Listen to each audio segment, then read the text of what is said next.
Tonight, the U.S. carries out new strikes against Iran as Donald Trump declares the ceasefire is over.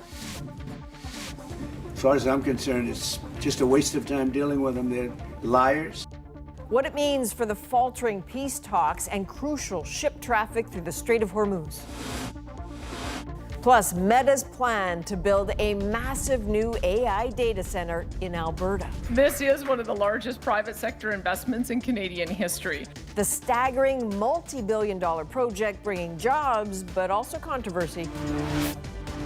And could a blood test be used to see if cancer has returned? The hope obviously is when you detect it so early, we can do something about it earlier. The liquid biopsies that could save lives. From CBC News, this is The National with Chief Correspondent Adrian Arsenault. Thanks for joining us. Tonight, for a second time in the space of 24 hours, the U.S. has launched a series of airstrikes on Iran, and Iran has fired back. The region is again on fire.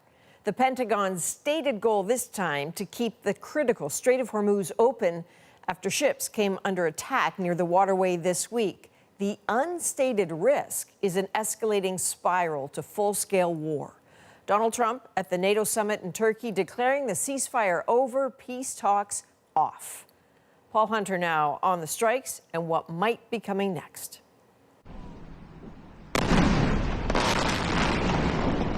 These images from a southeastern Iranian coastal city reposted on social media by U.S. President Donald Trump, underlining the on-again, off-again war in that region, now firmly on again. This is from Iranian TV hours earlier. Said to be Iranian missiles launched toward U.S. military sites in Bahrain and Kuwait. And these earlier images said to be of other strikes on Iran at a port off the Strait of Hormuz. The U.S. response to Iran having again attacked oil tankers in the strait. Writes Trump of the latest U.S. strikes, retribution, adding if Iran continues its attacks, the U.S. response will get much worse. They're scum. They're sick people. They're led by sick people. And they're vicious, violent people. Before leaving the NATO conference in Turkey, Trump suggesting what may now seem obvious, that the ceasefire with Iran may well be, as he put it, over. As far as I'm concerned, it's just a waste of time dealing with them. They're liars. Then again, Trump also suggesting whatever's playing out now will itself be over very quickly, and that he does not expect a reignited, full-fledged war. They hit a couple of ships, and so we hit them much harder. When they hit, we hit 10 times harder. You know, we hit much harder than they do. So, what to make of the stop-start fighting? Expect more of the same, say some, for weeks, maybe months. Where escalation and exchange of fire gives way to an uneasy truce, only to be violated by one side or another, or a perceived violation by one side or another, and to find ourselves right back here. All of this, Adrian, on a day Trump called the Iranians cuckoo as oil prices again surged and questions grew on whether a permanent ceasefire is even reachable. Yeah, Paul, on that point in particular, Trump seemed fairly clear. Yeah, clear-ish. I mean, on the notion of making a deal with Iran, as he put it at the NATO conference, we can play games, but I'm not sure I want to make a deal, adding, quote, let's just finish the job. Meanwhile, Adrian, late word tonight that Iran is now retaliating for the latest U.S. strikes. Iran tonight, again, targeting Bahrain, Kuwait, and Qatar. So here we are. All right, that is Paul Hunter in Washington. Now, the apparent end of the ceasefire tonight underscores an uncomfortable truth about the past several weeks, that the Strait of Hormuz never really reopened. Daily transits in and out of the strait, which are estimated because ships often try to evade tracking when they cross, those transits definitely increased after the U.S. lifted its blockade last month, hitting more than 60 briefly a couple of weeks ago. But that is still barely half of the average before the war. Why? Well, while the U.S. lifted its blockade of Iranian port traffic, Iran continues to exert control over other traffic, enforcing rules, turning ships away, and apparently reminding the world how dangerous the strait is. Over the course of the ceasefire, there have been multiple attacks on ships within or near the strait, 3 of them in just the past 2 days. Now, the U.S. president heads back to Washington now, leaving behind not just explosions in Iran, but also exasperated allies in Turkey. As Evan Dyer shows us, this was a NATO summit to remember. NATO leaders had gathered in Turkey hoping to discuss ways to protect Europe from Russia. Donald Trump showed more interest in relitigating topics that NATO leaders had hoped had gone away. It was Greenland that, and it continues to be, that should be controlled by the United States, not by Denmark. Mark Carney, who traveled to Saudi Arabia from the summit in Turkey, appeared to back Trump on Iran, however, blaming the situation on Tehran. That's irresponsible. It's not right. He also said he'd spoken with the U.S. president at length. He was in a good mood at dinner last night. Not that the good mood was evident at NATO. I'm very upset with NATO, that we pay far, far too much. Last month at the G7 summit in France, Trump angered one of his closest European allies, Italian Prime Minister Giorgia Meloni, by claiming she begged him for a photo. Italy's foreign minister canceled a pending trip to the U.S. On Sunday, Trump reopened the dispute with an insulting AI-generated meme. And on arrival in Turkey, as well as threatening Greenland, he also picked a new fight with Spain. I don't want anything to do with Spain. Cut off all trade with Spain. Hours later, the U.S. Treasury Department said it was looking for Spanish products to tariff. There are signs that the Europeans are growing tired of Trump's behavior and may have decided they just want to see less of him. NATO's final communique usually looks forward to next year's summit, which was scheduled to take place in Albania. But this year's communique made no mention of it, and the Italian admiral who chairs NATO's military committee now says it might not happen.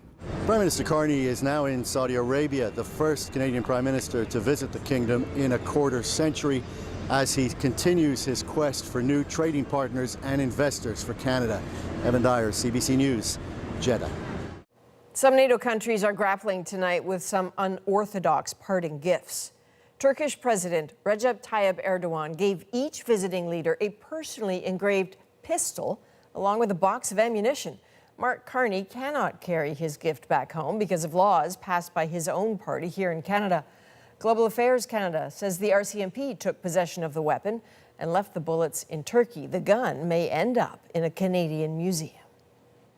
Well, despite concerns Donald Trump was preoccupied with other issues at the NATO summit, he did announce a new contribution to Ukraine's defense. We're going to give a license to you to make Patriots. That's pretty cool, right? Trump said the U.S. is granting Ukraine a license to produce its own Patriot interceptors. And that is key because a shortage of them has limited Kyiv's ability to stop Russia's ballistic missile strikes. So this is a sign of continued support for Ukraine as Trump pushes for peace. Mr. President, President Putin said, I would love to meet in Moscow. And I said, I don't think, I have to put myself in his position. I don't know that he'd go to Moscow. Maybe he would. Would you go to Moscow? It's difficult. There are a lot of Ukrainian drones there. That's why. That quip from Volodymyr Zelensky, a reference to Ukraine's own strike campaign, which has rapidly expanded this year. Tech giant Meta says it is investing billions to build a new AI data center near Edmonton. The project is billed as historic, promising big economic benefits. But as Ruxar Ali shows us, there are concerns about its energy consumption, too. This Alberta county, less than an hour outside Edmonton, soon to be home to a massive AI data center. This is one of the largest private sector investments in Canadian history. It will be the first data center in the country for tech giant Meta, the parent company of Facebook. It's an investment of more than $13 billion. The 1 gigawatt center will be Meta's largest outside the U.S. This is a big deal because it's one of the world's largest technology companies with real serious compute needs picking a Canadian site. And certainly that's going to be noticed by everyone else who is that scale. But in towns near the future site, residents have mixed feelings. I just don't know about the impact. Water impact is the big one. If it does create jobs for the younger people, and if it helps whoever, as long as it's helpful and not harmful. Meta says the data center will create more than 3,000 construction jobs and will use little water in a closed-loop cooling system. The province has been actively trying to attract investment from big tech companies like Meta. The project will run on both the province's grid and eventually a new $4.6 billion natural gas plant built to support it. We're proud that the Sturgeon data center's electricity use will be matched with 100% clean and renewable energy. But Pembina Institute, a clean energy think tank, says it won't be so simple. The challenge that they'll have going forward is, can that be done in Alberta? As of today and the announcements that we've seen over the past week, there's a lot of questions remaining and a lot of concerns that we have. As data center construction booms across Canada, opposition grows, with protests in Canadian cities big and small. Hamilton recently imposed a data center moratorium, and Manitoba rejected a huge proposal last month. As for Meta's center, it's expected to take years before it's up and running. Ruxara Lee, CBC News, Calgary. The RCMP in British Columbia have now located a charter fishing boat that sank in the Georgia Strait more than a week ago, but 6 of the 10 people on board remain unaccounted for. The RCMP underwater recovery team was out, and they used the remote underwater vehicle to locate the boat, which was at 153 meters, too deep for divers. They looked around the seabed around the boat. They didn't see any bodies at this time. One of the 4 people rescued has since died in hospital. Authorities say the 28-year-old woman was a Chinese citizen living in Seattle. Everyone on board was in their 20s or 30s from BC, Ontario, and Washington State. Investigators are still working to discover what went wrong. Well, severe temperatures continue to hang over France, now in its 3rd major heat wave of the year. The death toll from last month's heat wave is still expected to rise. Briar Stewart is in Paris tonight, where the conditions remain dangerous. On the sweltering Paris sidewalks, it's a sweaty stroll for anyone venturing out into the midday sun. This is the start of the 3rd heat wave to hit France this year. Irrespirable. It was hard to breathe, says this 89-year-old who said she fell ill during the last record-breaking heat wave. The temperatures can be deadly, particularly for the elderly. French health officials say during an 8-day period near the end of June, the number of deaths reported surged by nearly 30%. More than 2,000 excess deaths were recorded, and officials warn that is likely an underestimate. This outreach team says that at least 15 people living on the streets died. When the temperature goes over 40, the feeling that you have, it's 45, 50 degrees because this is a jungle of concrete. This water faucet was just installed after outreach groups lobbied the city for more than a year. Around 1,000 people, many of them asylum seekers, are living along a 500-meter stretch of the French capital. This is nylon. This is very, very, very hot. Look. Mahmoud Hahir says he and others go to the river for reprieve from the heat. Swimming spots have been set up across the city, including along the Seine. For many, it's a refreshing break from their roasting apartments. You have all the buildings, not very vegetation, so it depends on where you live, it's a really big problem. 3/4 of the homes in France don't have air conditioning. But recently, there's been a mad rush to buy them, along with fans. Brawls have even broken out in stores over the appliances. We're at a transition point where climate change shifts from being abstract to a concrete, present, and ultimately disruptive feature of daily life. And for France, that means temperatures into the mid to high 30s for another week, as the latest heat wave continues to stifle most of Europe. Briar Stewart, CBC News, Paris. Children are among those most affected by the catastrophe that has unfolded in Venezuela 2 weeks after a pair of powerful earthquakes struck the country. Jorge Barrera is in Venezuela tonight and spoke with several about the pain and the struggles they're facing. Along the shores of the Caribbean, surrounded by the ruins of their homes, children play among donated tents for displaced families in Catia-La Mar, La Guaira. porque casi pierdo a mi mamá, porque estaba mucho temblando. I didn't like living through this experience, says 11-year-old Nazareth. I almost lost my mom because things were shaking so much, she says. At the request of NGO Save the Children, CBC News agreed not to use the real names of any children interviewed in this story. I want to sleep in my bed, she says. I don't want to sleep on the floor, on a mattress. I don't want to live this experience anymore. Save the Children provides daily programming here to some of the over 600,000 children impacted by the twin quakes that rocked Venezuela June 24th. We speak to children who they've lost family members, they've lost friends. Like 11-year-old Emma, whose grandfather died in the disaster.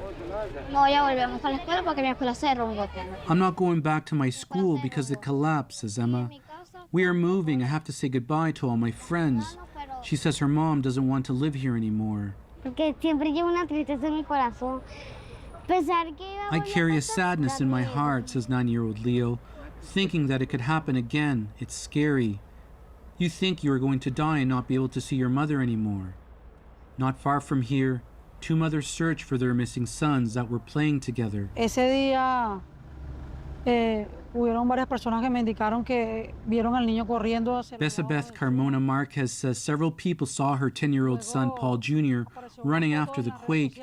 He was playing with 10-year-old boy Emmanuel Abraham. They both vanished together. Their mothers continue to search, sleeping here on the sidewalk, across from their destroyed homes. Tenemos fe que nuestros hijos están bien.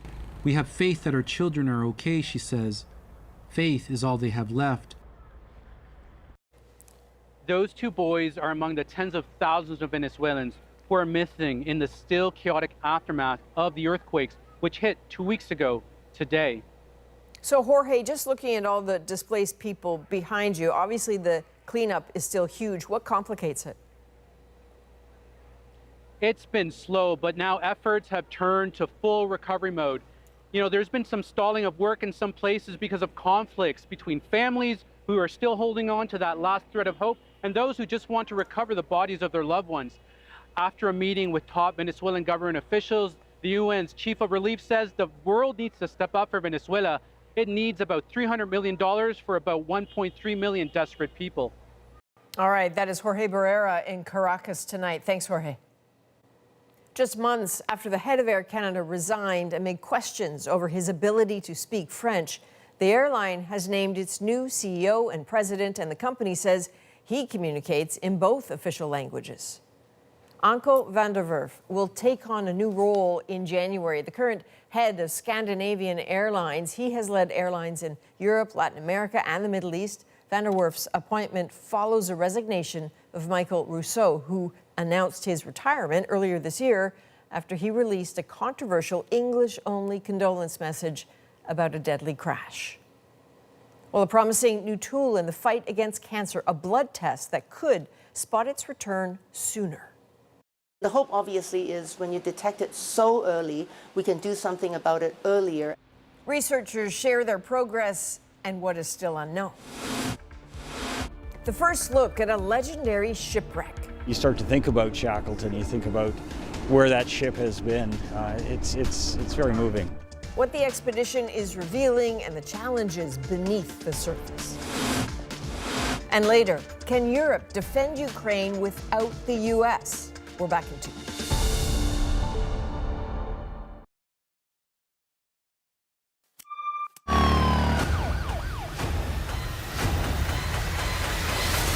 And so it begins. And that is the Pitt, leading this year's Emmy nominations with 25, including for Best Drama Series, a big accomplishment for Canadian creator R. Scott Gemmell. Another Canadian earning a nod, Michael J. Fox, for Best Guest Actor in a Comedy Series, playing a character with Parkinson's in Apple TV's Shrinking. That role marked his return to acting after he stepped away in 2020 due to advancing symptoms of the disease.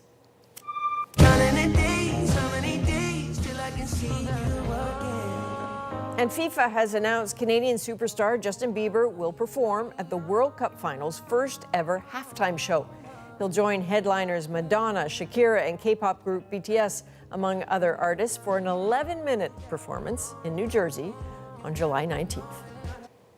Well, Canadian researchers are looking at a new technology that uses blood work to detect tiny traces of cancer, catching it early or helping to determine if a patient is completely cancer-free. The implications for patients are big. But as Lauren Pelly explains, there are also some risks. Paul Lonergan battled tongue cancer through months of chemo and radiation. His oncologist later told him the tumor was gone. But you still have fragments of cancer in your blood. He'd been part of a clinical trial studying liquid biopsies. This emerging technology looks for tiny fragments of tumor DNA in someone's bloodstream before it ever shows up on a traditional exam or scan. Now a team of Canadian scientists wants to test it out on thousands of cancer survivors. What we're trying to do is to see whether these sensitive tests can detect circulating tumor DNA. That would suggest that the cancer may have a possibility of returning. This Toronto oncologist is trying to recruit 7,000 participants for the 5-year research project. The hope obviously is when you detect it so early, we can do something about it earlier. Liquid biopsies aren't yet available for the vast majority of cancer patients outside clinical trials. Scientists say there's huge potential, backed by a growing body of research, but also reasons to be cautious. Would you want your doctor to tell you that you might have cancer cells floating around in your body? Would you want to know that? This expert says the tests can take an emotional toll on patients who've already gone through grueling medical treatments. The test is not perfect. You can get false positives, meaning a patient can be told there's some cancer DNA floating in your bloodstream, but they actually don't have cancer. And there's the possibility of false negatives, where the test misses cases where cancer has come back. Multiple experts told us ongoing study is crucial to find out just how well these tests work for cancer survivors. After liquid biopsies found traces of Lonergan's cancer, he had experimental immunotherapy. Each day is precious. That's really what I've really just come to appreciate. Now he's considered cancer-free. Lauren Pelly, CBC News, Toronto. New insight into a famous ship and the explorer who sailed it. We see the real benefits of bringing history back to life. What images from the bottom of the Labrador Sea reveal about Ernest Shackleton's quest? Plus, a changing Saudi Arabia and Canada's push to build ties. Carney going is important. It signals that we've recognized that you can engage even though you have some criticism still. The big trade opportunities and human rights concerns that remain, that is later in the show.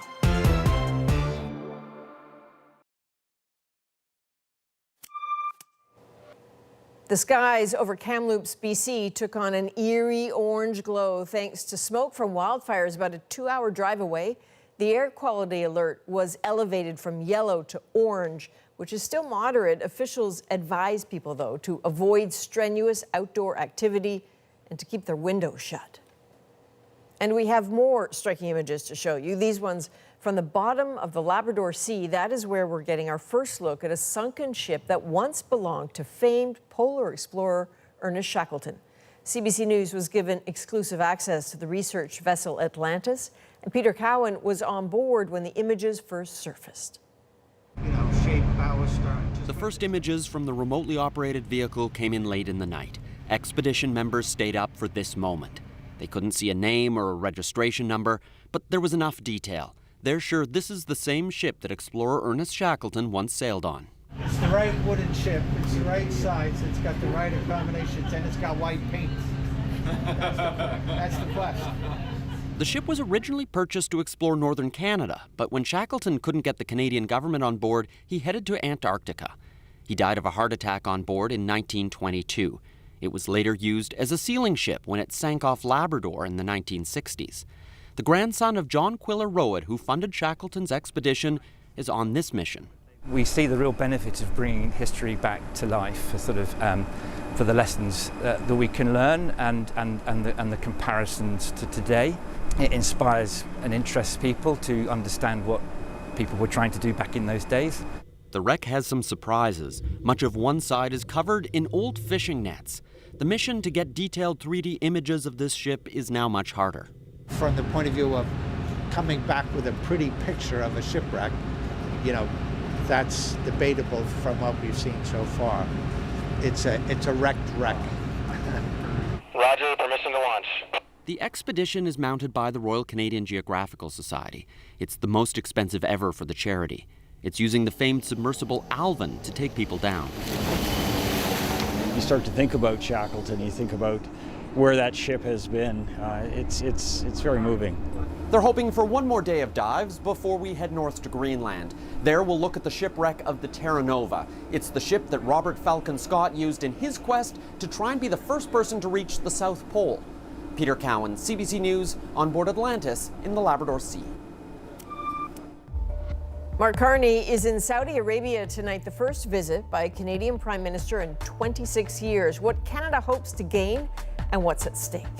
Well, I've said that to them. I said, if you're not going to pay, we're not going to defend.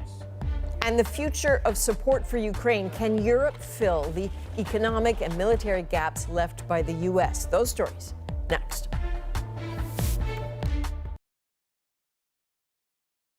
With Prime Minister Mark Carney in Saudi Arabia in search of new trade opportunities, he will be dogged by that country's human rights record. It has hampered relations in the past. Well, tonight, Eli Glasner shows us the delicate line Carney will be walking as the kingdom tries to show a more progressive face. On the coast of the Red Sea, Jeddah Tower is slowly climbing into the sky. If completed, it would be a kilometer high, a tangible symbol of Saudi Arabia's growing ambitions. Ambitions retired Canadian ambassador Dennis Horak says Canada should build on. Canada's late to the game. During my whole time in Saudi Arabia, you would have leaders of other countries, Western countries, many of whom cared as much about human rights as we do, who would go in and out all the time. More than $2 trillion. Horak was there in 2016 when Prince Mohammed bin Salman launched Vision 2030, a massive makeover for the country aimed at modernizing and diversifying the country's economy and culture. Entertainment options suddenly flourished, including the country's first comic convention where men and women shared the same space, previously not allowed. It's good because many people in Saudi Arabia like the Japanese culture so much and Korean culture the same.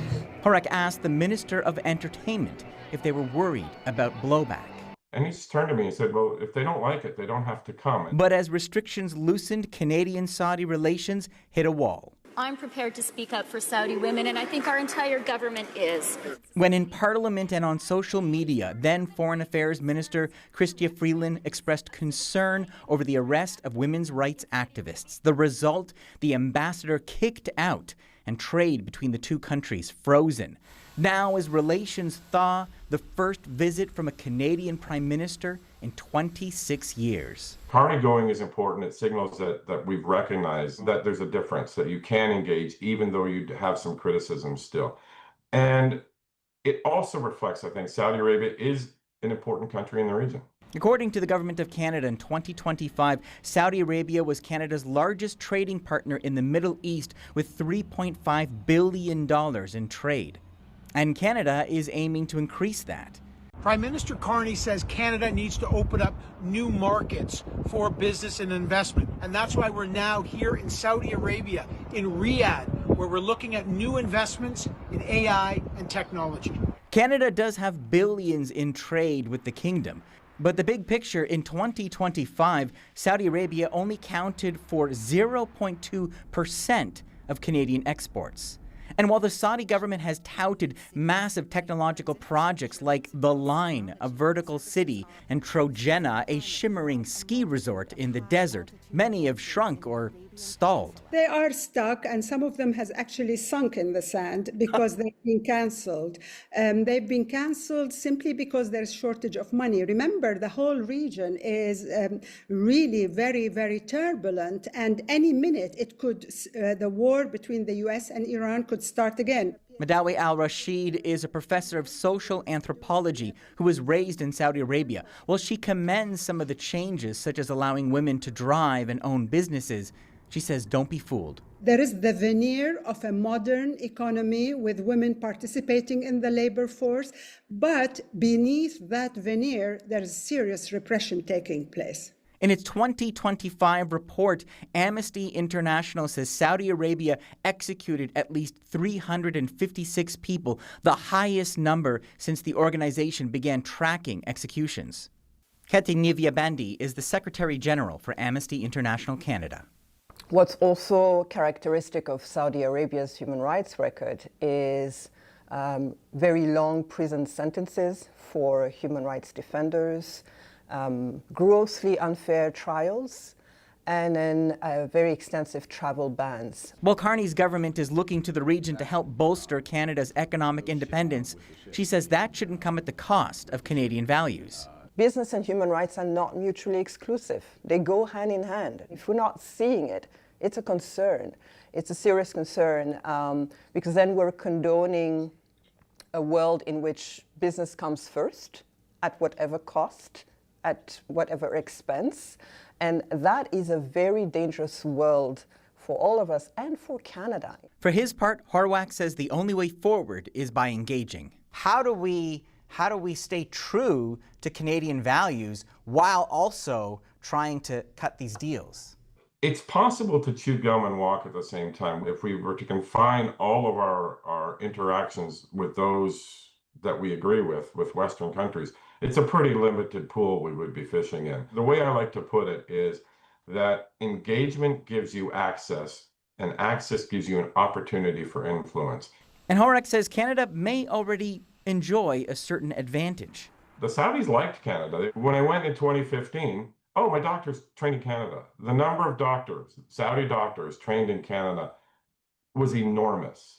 Not as flashy as trade missions, but effective in other ways. There was one individual who studied in Canada and St. Mary's, I think it was, and he went back to Saudi Arabia and started a company that was aimed solely at helping women enter the workforce. So that we have a well of positivity that we can tap into. Exporting Canadian values, a visit at a time. Now, while some see Canada as slow to court Saudi trade, the kingdom has been doing business elsewhere. It is getting defense hardware from South Korea, drone technology from Ukraine, and nuclear know-how from Western Europe. We're going to give a license to you to make Patriots. That's pretty cool, right? This way you can't complain that we're not giving them enough. I say, make them yourself. And so that is a big win for Ukraine at the NATO summit in Ankara. Trump announcing that the U.S. may allow Patriot interceptor missiles to be made overseas for Ukraine. Now, while today's interaction at the NATO summit in Turkey was much more constructive, concern about the U.S. commitment to protect Ukraine remains, particularly among European nations living just a stone's throw from Russian aggression. So could Europe defend Ukraine and itself without the U.S.? Terence McKenna dug into that last spring. Here's another look. Freedom is indivisible. And when one man is enslaved, all are not free. In 1963, Democratic President John F. Kennedy gave voice to America's long-standing commitment to solidarity with Europe when he proclaimed himself a citizen of Free Berlin. Ich bin ein Berliner.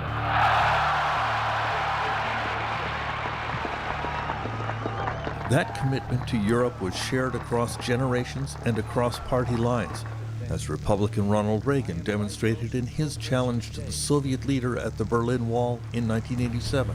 Mr. Gorbachev, tear down this wall. Russia, Russia, Russia. You ever hear of that deal? You don't have the cards. This was the moment that seemed to break the relationship between the U.S. government and its European allies. Donald Trump's humiliation and bullying of Ukraine's President Volodymyr Zelensky stunned the Western world, and the reaction in Europe was intense. Can Ukraine win the war without America, Mr. President?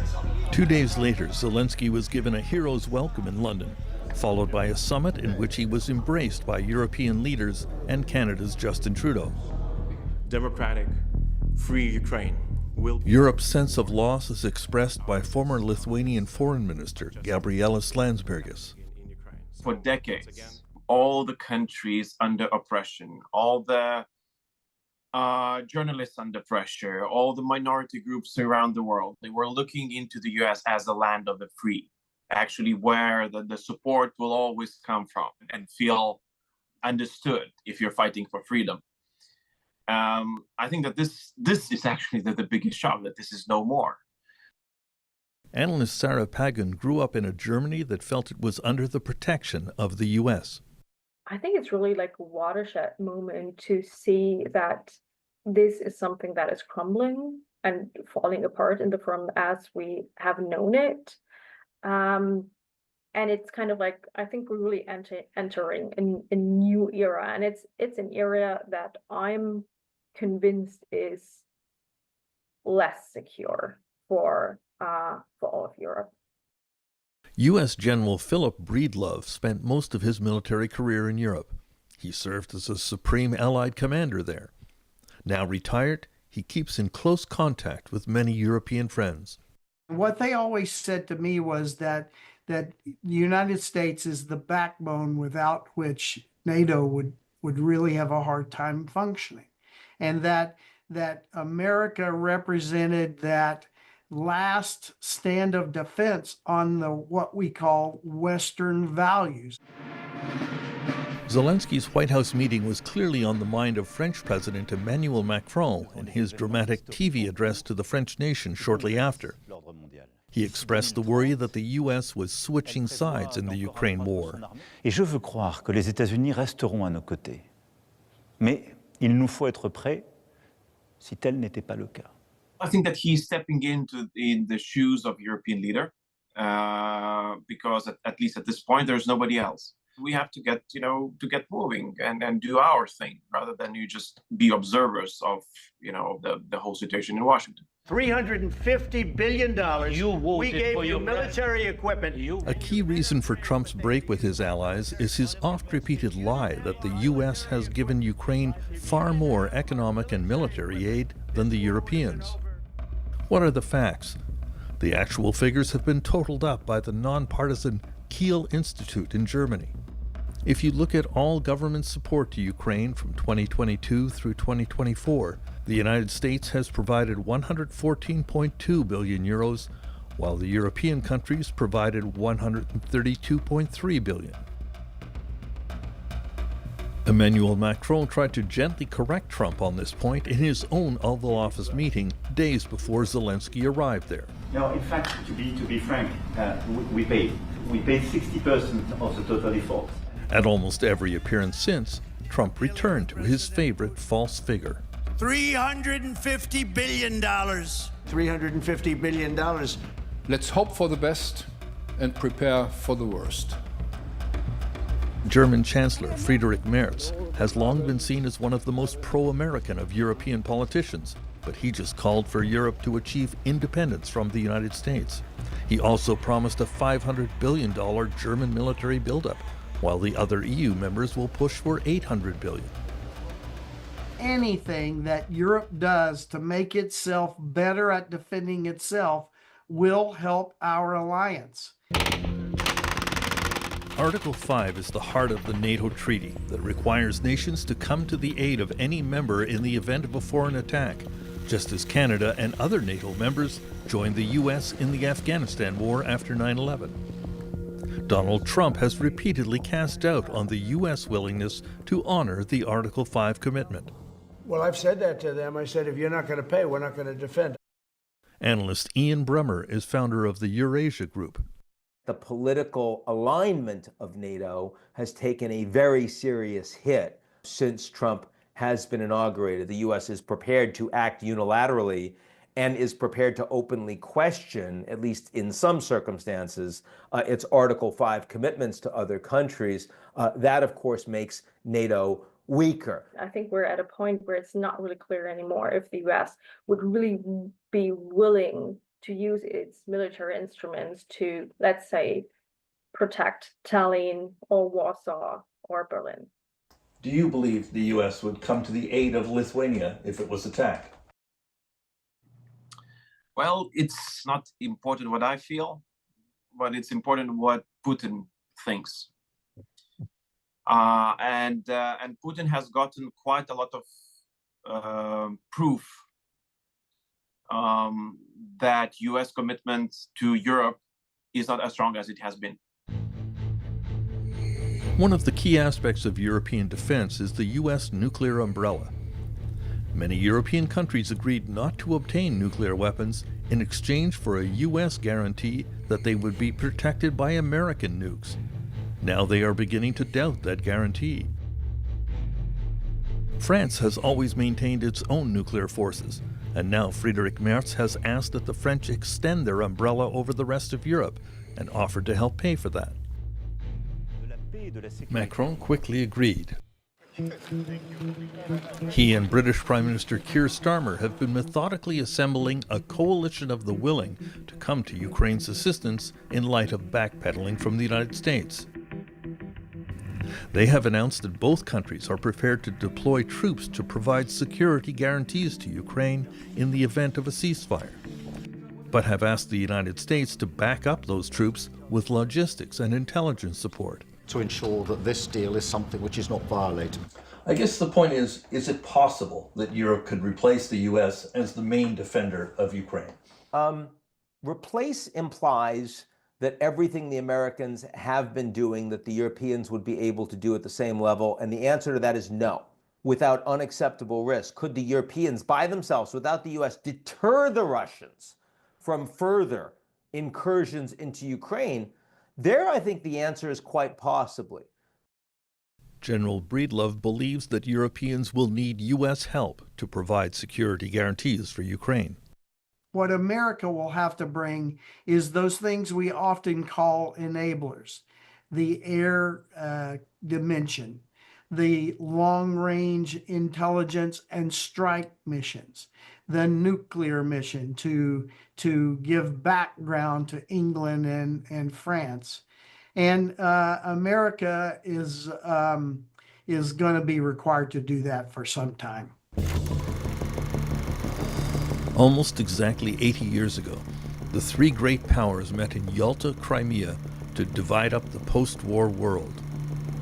What Churchill, Roosevelt, and Stalin agreed then had profound consequences, especially for the Eastern European countries that were left under Soviet domination for generations. What is at stake this time? At stake is not just the future of Ukraine, but whether or not NATO is going to continue to be a robust collective security agreement, what the nature of the European relationship with the United States will be. The centrality of Ukraine cannot be overstated. We all have a stake in this. If Ukraine is forced to capitulate, then it's an incredibly dangerous historic period. Now, at the closing to the NATO summit in Ankara, Trump had plenty of criticism for the alliance and allies, but later suggested there had been a lot of love and unity, in his words, in those meetings. Well, coming up, we introduce you to the winner of an unconventional ultramarathon in Manitoba. I ran for 55 hours, which seems, now that I think of it, it's pretty crazy. Yes, it is. His journey to the finish line is next in our moment.